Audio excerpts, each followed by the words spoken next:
ನೋಡಿ, ಅವರ ಡಿಪಾರ್ಟ್ಮೆಂಟ್ನ ಸ್ಟ್ಯಾಟಿಸ್ಟಿಕ್ಸ್ಗಳನ್ನ ಇಟ್ಕೊಂಡು ನಾನು ಒಂದು ದಿವಸ ನಿಮಗೆ ಪ್ರೆಸ್ ಕಾನ್ಫರೆನ್ಸ್ ಮಾಡ್ತೀನಿ.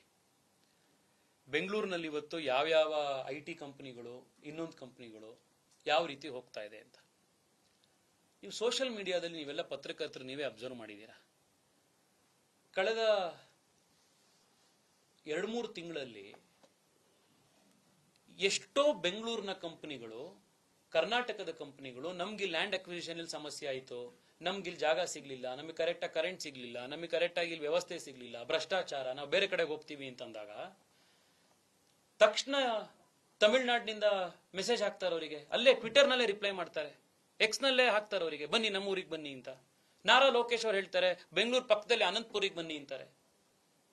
ಅವ್ರವ್ರ ಊರಿಗೆ ಹೆಂಗಾದ್ರೂ ಮಾಡಿ ಕಂಪನಿಗಳನ್ನು ತಗೊಂಡೋಗಿ ಅಲ್ಲಿ ಇನ್ವೆಸ್ಟ್ಮೆಂಟ್ ಮಾಡಿಸಿ, ಬಂಡವಾಳ ಹಾಕಿ, ಅಲ್ಲಿರುವಂತ ಯುವಕರಿಗೆ ಕೆಲಸ ಕೊಡಬೇಕು, ಇನ್ನೊಂದು ಮಾಡಬೇಕು ಅಂತ ತುದಿಗಾಲಲ್ಲಿ ನಿಂತು ಕಾಂಪಿಟೇಷನ್ ಅಲ್ಲಿ ಫೈಟ್ ಮಾಡ್ತಾ ಇದ್ರೆ, ನಮ್ಮವ್ರ ದಿನಾ ಬೆಳಗ್ಗೆ ಇದ್ರೆ RSS, ದಿನಾ ಬೆಳಗ್ಗೆ ಇದ್ರೆ ಇದು ಯಾವ ಪ್ರಯಾರಿಟೀಸ್ ಯಾವುದು?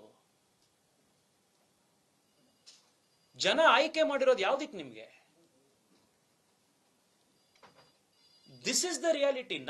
ಇದು ಹೆಂಗಿದೆ ಅಂತಂದ್ರೆ, ಇದು ಅವ್ರಿಗೆ ಯಾರೋ ಒಳ್ಳೆ PR ಅಡ್ವೈಸರ್ ಇದ್ದಾರೆ, ನೀವು ದಿನಾ ಸುದ್ದಿಲಿ ಇರಬೇಕು ಅನ್ನಕ್ಕೆ, CM ಗಿಂತ ಜಾಸ್ತಿ ನೀವು ಟಿವಿಲಿ ಬರ್ತಾ ಇರಬೇಕು ಅನ್ನೋದಿಕ್ಕೆ ಇದೇ ಐಡಿಯಾ ಸರ್. ನೀವು ದಿನಾ RSS ಗೆ ಅಟ್ಯಾಕ್ ಮಾಡಬೇಕು, ಅವಾಗ CM ಏನು ನಿಮ್ಗಿಂತ ಜಾಸ್ತಿ, CM ಗಿಂತ ಜಾಸ್ತಿ ಕವರೇಜ್ ನಿಮ್ದೇ ಬರುತ್ತೆ. ಆಮೇಲೆ ರಾಹುಲ್ ಗಾಂಧಿ ದಿನಾ ನೋಡ್ತಾ ಇರ್ತಾರಲ್ಲ ಟಿವಿಲಿ, ಅವರಿಗೆ ನಿಮ್ಮ ನೋಡಿ ನೋಡಿ ಖುಷಿ ಆಗತ್ತೆ ಅಂತ ಯಾರೋ ಹೇಳ್ಕೊಟ್ಟಿದ್ದಾರೆ ಅವರಿಗೆ. ವೆರಿ ಗುಡ್ ಅಡ್ವೈಸ್ ಅದು. ಸೊ ನೀವು ಏನ್ ಮಾಡ್ತೀರಾ, ಬಂದ್ ನಮಗೆ ಕೇಳ್ತೀರಾ ಹಿಂಗಂದ್ರಂತಲ್ಲ ಅವರು, ಅದಕ್ಕೇನು ಅಂತ. ಅದಕ್ಕೊಂದು ಕೌಂಟರ್.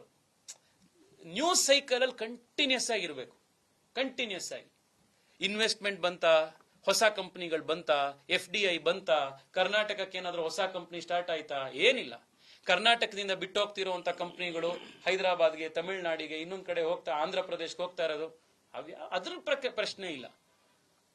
RSS ಪ್ರತಿ ದಿವಸ RSS. This is unfortunately the governance mechanism. ನಾನು ಆಗ್ಲೇ ಹೇಳದ್ನಲ್ಲ, ಈ ಸರ್ಕಾರ 3 ವರ್ಷದಲ್ಲಿ ಮಾಡಿರುವಂತ ಅಚೀವ್ಮೆಂಟ್ ಯಾವುದು ಅಂತಂದ್ರೆ ಯಶಸ್ವಿ ಹೆಡ್ಲೈನ್ ಮ್ಯಾನೇಜ್ಮೆಂಟ್.